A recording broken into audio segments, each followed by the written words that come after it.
మీ business ఏదైనా మీ ఊర్లో promotion చేయాలంటే అది సుమన్ టీవీతోనే సాధ్యం. ఇప్పుడే సంప్రదించండి.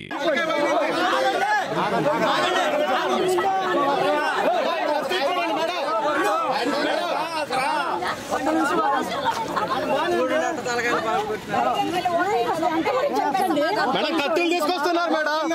సిబ్బంది ఏం చేస్తున్నారు? మరి కత్తులు తెస్తున్నారు.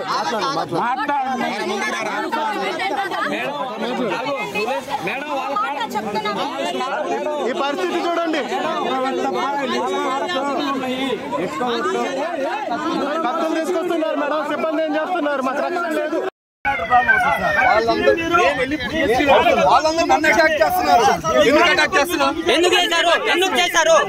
ఎందుకు చేశారు తలకాయ పగల కొట్టారు. దానికి రెస్పాన్సిబిలిటీ ఎవరు?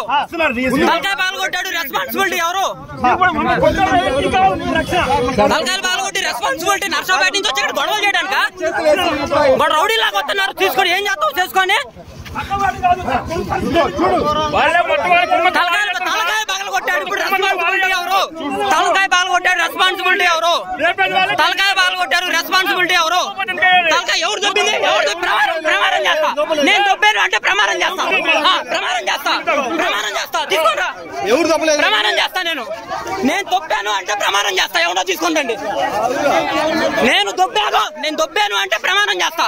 ఎవరో తీసుకుంటండి. ఎక్కడికి వచ్చి రౌడీజం చేస్తున్నారు? ఎక్కడికి వచ్చి రౌడీజం గొడవలు, తలకాయలు పగల కొట్టడం. పక్కూరోళ్ళు అవసరమా? ఈ బూతులో చూసుకుంటారు. పక్కూరోళ్ళు అవసరమా? ఎందుకు వచ్చారు? నువ్వే తీసుకొచ్చినావు. రౌడీజం ఇదే? నర్సాపేట నుంచి వచ్చి రౌడీజం చేయడానికి వచ్చావా? పక్కూరోళ్ళు ఎక్కడికి వచ్చి రౌడీజం చేయడానికి వచ్చావా?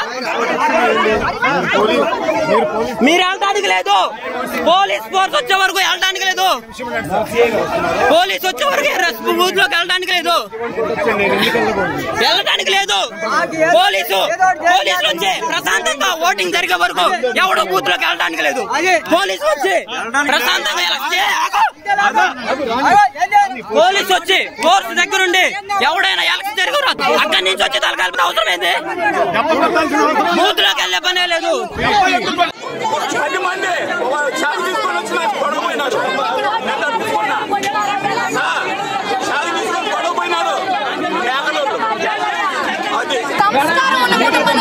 ఇదంతా ఊచేపల్లి గారు, వెంకయ్య గారు వచ్చి సైలెంట్ గా లేపెట్టి వెళ్లారు.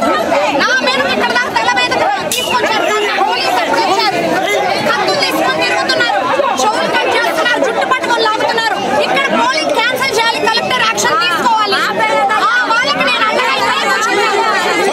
ఇలాంటి రాజకీయాలకి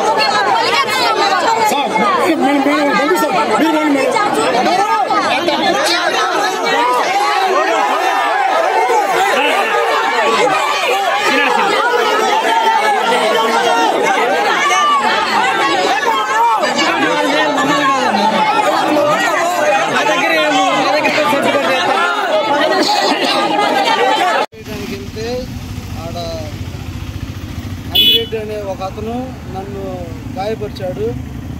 ఇలాగ ప్రతి ఒక్కరిని బెదిరిస్తూ ఇబ్బంది పెడుతున్నాడు. ఇదంతా రౌడీ రాజ్యంగా ఉంది. పోలీసులు గట్టిగా యాక్షన్ తీసుకోవాలని కోరుతున్నాను. నేను ఆల్రెడీ గ్రామ సచివాలయంలో బిఎల్ఓగా చేస్తున్నాను పసుపుగల్ గ్రామంలో. ఆ బిఎల్ఓ నుండి నేను రిలీవ్ అయిన తర్వాత వేరే మెటర్నిటీ లీవ్ తీసుకున్న అమ్మాయి జాయిన్ అయింది.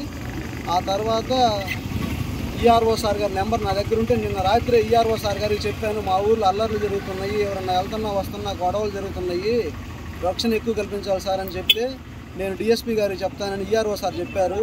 నేను చెప్పిన విషయం వాళ్ళు ఎలా తెలుసుకున్నారో తెలుసుకొని నేను ఓటు వేయడానికి వెళ్ళినప్పుడు నన్ను కావాలని టార్గెట్ చేసి ఈ విధంగా నన్ను కొట్టారు, నన్ను గాయపరిచారు. ఎవరినైనా ఏదైనా చేసేటట్టుగా తయారై ఉన్నారు. బొట్లపాలెంలో రిగ్గింగ్ చేయాలని చూస్తున్నారు. అక్కడ బ్యాలెట్ బాక్సులు కూడా పగలగొట్టారంట. పోయినసారి 2019 ఎలక్షన్ డ్యూటీ చేశాను నేను.